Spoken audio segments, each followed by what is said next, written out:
Bonjour Ronron. Tu veux faire de l'orthographe, Ronron? Ouais. Tu vas apprendre à lire, Ronron? D'accord. Alors là, c'est une petite feuille que je n'ai pas eu le temps de donner à vos parents. Donc soit ils peuvent l'imprimer. S'ils sont gentils, ils vont te la recopier. Et puis, sinon, tu peux le faire directement sur ton écran, hein, avec Ronron. Alors, premier exercice, tu sais comment il faut faire. Il y a un modèle, tu vois, Ronron, il y a un modèle. Il faut entourer les mots qui sont pareils. Oui, tu regardes bien. Tu regardes bien. Donc, c'est le mot bot, B-O-2-T-E. B-O-2-T-E. Oui, c'est le même. Alors, je l'entoure, tu vois, Ronron, je l'entoure. Attention, cette lettre-là, elle ressemble au B. On ne confond pas le B qui a un ballon sur le ventre et le Do qui a une bosse dans le dos.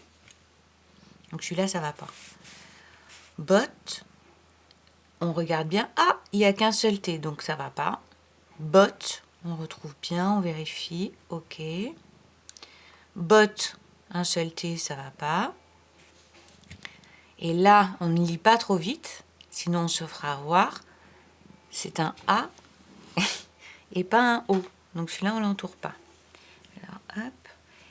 Le deuxième mot, c'est école. Vous ferez bien attention au sens de l'accent qu'il faut respecter.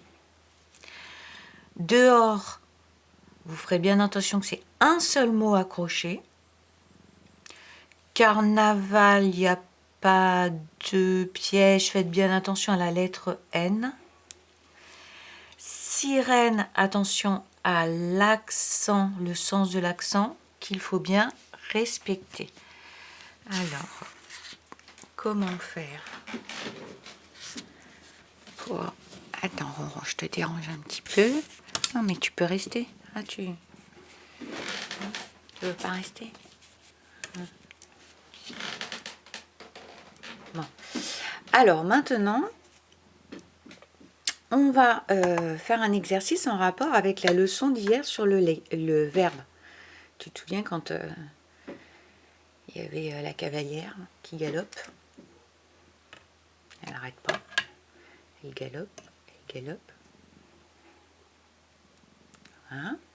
Donc tu te souviens, le verbe c'est l'action. Alors dans la consigne, on te demande d'entourer ENT muet à la fin des verbes. Je rappelle ce que c'est que ENT muet. ENT, ce sont des lettres qui sont écrites qu'on n'entend pas parce que ces lettres ne servent pas à sonner, elles servent à donner une information. L'information de ENT qui termine le verbe, cette information c'est il y a plusieurs personnes qui font cette action. Donc prenons la première phrase. Léo et Léa capturent Milo. Avant d'entourer, avant d'aller trop vite, tu dois te faire un petit film de cette phrase. Tu fermes les yeux, tu imagines Léo et Léa capturent Milo. Qu'est-ce qui est fait? Qu'est-ce qu'on fait? On capture. Donc l'action c'est capture. Le verbe il est là.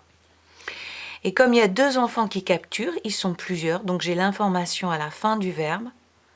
ENT muet. Alors, évidemment, ça paraît facile comme ça, mais il faut absolument qu'à chaque fois tu fasses l'effort de te faire une image de la petite scène, un petit film de la petite scène sur une phrase. Une phrase, c'est une histoire. Une phrase, c'est un petit film. Ce que tu verras des ENT, il y a des ENT muets à la fin d'un verbe, mais plus tard, il y aura aussi des ENT qui sonnent. Et il ne faudra pas confondre les deux. Donc, il va falloir travailler avec intelligence, en réfléchissant. C'est pas ton stylo qui travaille, qui voit ENT, je l'encadre. Il faut que tu réfléchisses au sens de la phrase. Voilà. Correction tout à l'heure.